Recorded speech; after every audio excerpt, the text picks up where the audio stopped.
Hi! In front of me is Nokia X20, and today I would like to show you how you can change the default apps on this smartphone. First of all, you need to access Play Store and download your new default app. In my case, it will be Browser. You don't have to open your app, just wait for it to download and click Home button.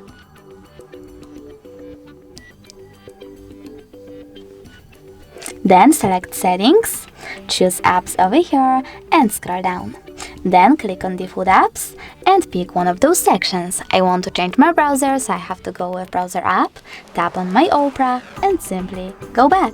As you can see, my default app has changed. Thanks so much for watching. If you enjoyed this video, don't forget to leave a like, comment and definitely subscribe.